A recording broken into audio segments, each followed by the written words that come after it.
In Mark chapter 2, the testimony is given of the lame man who his two friends went up on top of the roof and tore the roof back to let their friend down in front of Jesus were in what house that he was in, because the multitude was so great that they couldn't come in through the front door.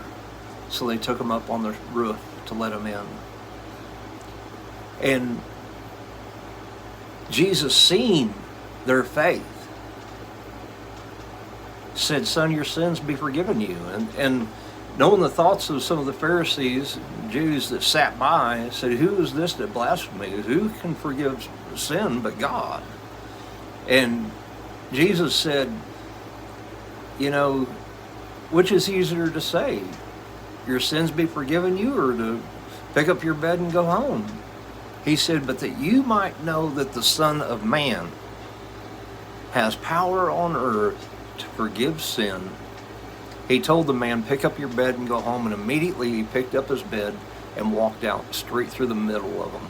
And they were awestruck, and glorified God who had given such gifts unto man.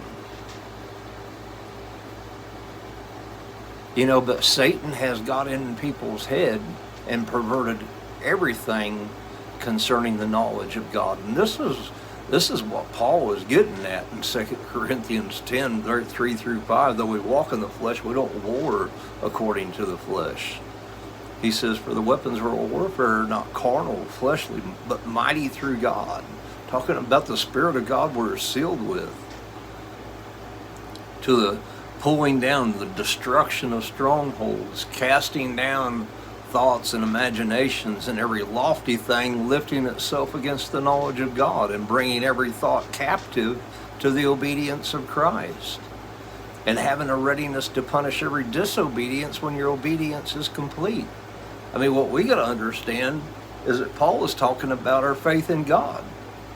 Because if you go on down, I think it's like verse 15, he said, "But when your faith is increased, we shall be enlarged beyond your borders." As Paul wrote in Romans 14, 22 and 23, "Blessed is the one who is not condemned in that thing which he allows," or approves. The Greek literally says approves, saying, "Oh, okay, I think this is okay." He says, "For whatsoever is not of faith is sin." And we got to see how far past, just believing the things we do or don't do, but having faith in God, period.